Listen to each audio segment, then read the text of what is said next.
تحت عبدين من عبادنا صالحين فخانتاهما فلم يغنيا عنهما من الله شيئا وقيل ادخلا النار مع الداخلين.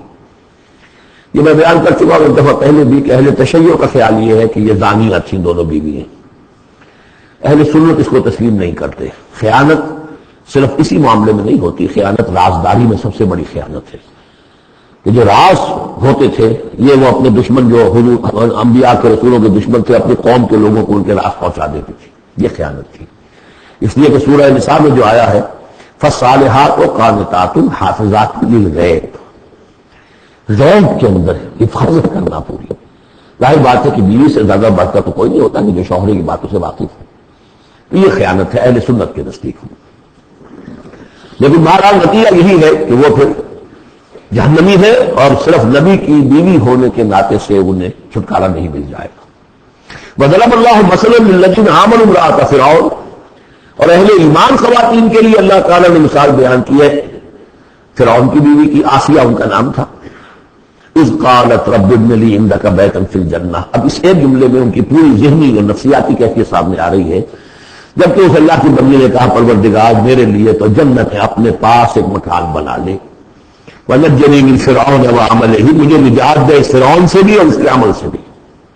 وَنَجِّنِي مِنَ الْقَوْمِ الظَّالِمِينَ، اور اللہ جلد از جلد مجھے نجات دے ان ظالموں کی قوم سے. یعنی موت کی آرزو کر رہی ہے. محل میں عیش و آرام ہر طرح کا حاصل ہوگا، کیا نہیں ہوگا، لیکن اللہ کے ساتھ ایمان کا معاملہ یہ ہے. اور شوہر کا جو بھی خدائی کا دعویٰ کر کے بیٹھا ہوا ہے، کیا اس نے کفر کا اس کا معاملہ ہے، تو ان کے اندر بیزاری کتنی ہے اپنے شوہر سے. تو گویا کہ دو انتہائی مثالیں آ گئیں. بہترین شوہروں کے ہاں بدترین انجام والی بیویاں، اور بدترین شوہر کے ہاں بہترین انجام والی بیوی جس کا کہ ذکر ہو رہا ہے. اور سب سے اونچی جو خواتین ہوں گی حضرت مریم، حضرت آسیہ، حضرت خدیجہ، حضرت عائشہ، حضرت فاطمہ، یہ یوں سمجھیے چوٹی کی خواتین ہوں گی قیامت میں. تو اس حوالے سے یہ جو آسیہ ہیں یہ بھی انہی میں. وَمَرْيَمَ ابْنَتَ عِمْرَانَ الَّتِي أَحْسَنَتْ فَرْجَهَا. تیسری مثال دی ہے عورت خود بھی نیک ہو اور اسے نیک تربیت مل جائے، نیک ماحول مل جائے. وَكَفَّلَهَا زَكَرِيَّا، حضرت زکریا جو ہیں انہوں نے ان کی کفالت کی، ان کی پرورش کی، ان کو اپنے پاس رکھا، تربیت کی. ایک نبی کی آغوش تربیت میں پلی ہیں، لہذا وہ نور علی نور ہے. وَمَرْيَمَ ابْنَتَ عِمْرَانَ الَّتِي أَحْسَنَتْ فَرْجَهَا فَنَفَخْنَا فِيهِ مِن رُوحِنَا، تو ہم نے پھونک ماری اس میں اپنی روح کی.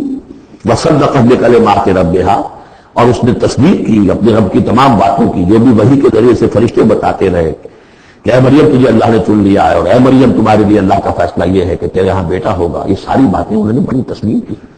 صدقت بکلمات ربہا وکتبہ، اور جو اس کی کتابیں تھیں، ظاہر بات ہے کہ تورات ان کے پاس موجود تھی، زبور ان کے پاس موجود تھی، انبیاء کے اور صحیفے ان کے پاس موجود تھے. یہ تو صرف 1900 سال پر پہلے کی بات ہے جو ہم کر رہے ہیں اس وقت. All the prophets of the Old Testament، ان کے تمام صحیفے پوری Old Testament موجود تھی. وکتبہ، اس کی تمام کتابوں کی انہوں نے تصدیق کی. وکانت من القانتین، اور وہ تو بہت ہی فرما بردار بندیوں میں سے تھیں.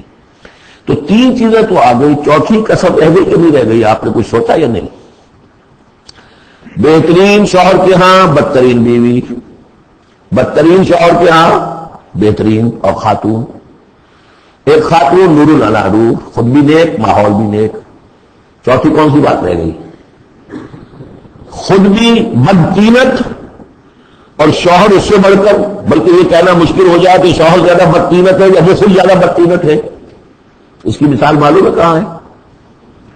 تبت یدا ابی لہب تب ما اغنی عنہ مالہ وما کسب سیصلی نارا ذات لہب وامرأتہ حمالۃ الحطب فی جیدہا حبل من مسد. یہ پھر جب ماں پہنچیں گے پڑھیں گے شوہر بھی بدقیمت بیوی بھی بدقیمت، ظلمات بعضها فوق بعض.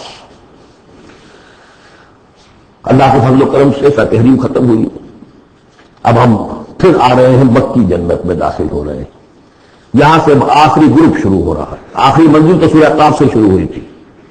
چھٹا گروپ مکی اور مدنی صورتوں کا یہاں ختم ہو گیا. 7 صورتیں، حسین ترین صورتیں قرآن کی. وہ پہلی 7 صورتیں تھیں، سورہ قاف، سورہ ذاریات، سورہ طور، سورہ نجم، سورہ قمر، سورہ رحمان، عروج القرآن، پھر سورہ واقعہ.